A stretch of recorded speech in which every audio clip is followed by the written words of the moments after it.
Dhaka medical college হাসপাতালে dengue রোগীর সংখ্যা তুলনামূলক কম হলেও বেশিরভাগের অবস্থাই গুরুতর।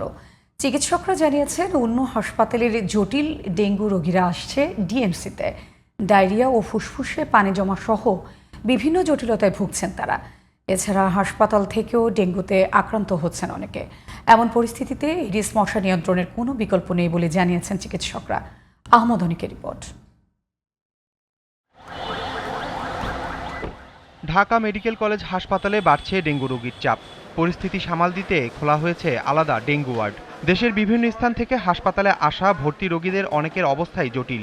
চিকিৎসকরা জানান রোগীদের একটি বড় অংশই শারীরিক অবস্থা খারাপ হওয়ায় অন্য হাসপাতাল থেকে ঢাকা মেডিকেলে এসেছেন। নারায়ণগঞ্জ থেকে আসছি, ওই আগে ভিক্টোরিয়ায় 2 দিন ছিলাম, ওখান থেকে রেফার করছে যে তুমি ঢাকা মেডিকেল দাও, তোমার সিরিয়ার অবস্থা। কামরাঙ্গীর জ্বরে থেকে আমি অনেক আক্রান্ত হয়ে গেছি। পরে এখানে আসে পরীক্ষা করার পরে তারপরে ডেঙ্গু ধরা পড়ে গেছে। এই যে জ্বরই কমে না, এমন জ্বর মানে সে মানুষই চেনে না, এমন অবস্থা। পরে মনে করেন ওই জায়গায় আবার অ্যাম্বুলেন্স নিয়ে আবার আনলাম। ডায়রিয়া বা পাতলা পায়খানা যে সমস্যাটা, এটার একটু রেটটা একটু বেশি, আর হচ্ছে তার ফুসফুসে পানি জমার হারটা একটু এবার বেশি। ঢাকা মেডিকেলে ভর্তি রোগীরা জানান যেখান থেকে তারা ডেঙ্গু আক্রান্ত হয়েছেন সেখানে মশক নিধন কার্যক্রম প্রায় নেই বললেই চলে। গাজীপুরের শানলা এলাকা থেকে আসছি আমার ছেলেকে নিয়ে। আমার ছেলে গত 4 তারিখ থেকে জ্বর, প্রচণ্ড জ্বর, তো এখানে আসছি।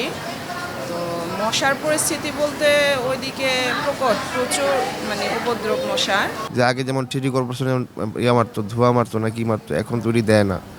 জায়গায় জায়গায় মশা তো বেড়ে গেছে, এর জন্য ডেঙ্গু বেশি। যদি সিটি কর্পোরেশন কাজ করতো তাহলে ডেঙ্গুটা হইতো না। এদিকে হাসপাতালে থেকেও অনেকে আক্রান্ত হচ্ছেন ডেঙ্গুতে। রোগীর স্বজন, চিকিৎসক, নার্সের পাশাপাশি হাসপাতালের নিরাপত্তা কর্মীরাও আক্রান্ত হচ্ছেন ডেঙ্গুতে। আমি বাংলাদেশ আনসার ও গ্রাম প্রতিরক্ষা বাহিনীর সদস্য। আমি ঢাকা মেডিকেলে কর্মরত আছি। আমি ডিউটি অবস্থায় চলার পথে কখন কোন জায়গায় কীভাবে কামড়াইছে সঠিক বলতে পারবো না। ডাক্তারের পরামর্শে পরীক্ষা নিরীক্ষা করায়, করানোর পর পজিটিভ আসে। সবাই তো ডেঙ্গু আক্রান্ত রোগী, এখান থেকে একটা মশা যদি এদিকে আমাদেরকে কামড় দেয় অথবা সিস্টার না যারা আছে স্টাফ, তাদের তো মানে ডেঙ্গু আক্রান্ত হওয়ার সম্ভাবনা অনেক বেশি। এর মধ্যে আমাদের কলিগ 2-1 জন আক্রান্ত হয়েছে। ঢাকা মেডিকেল কলেজ হাসপাতালে এই বছর এখন পর্যন্ত ডেঙ্গু রোগী ভর্তি হয়েছে 550-র বেশি আর মারা গেছেন 13 জন। আহমদ অনিক, জিটিভি নিউজ, ঢাকা।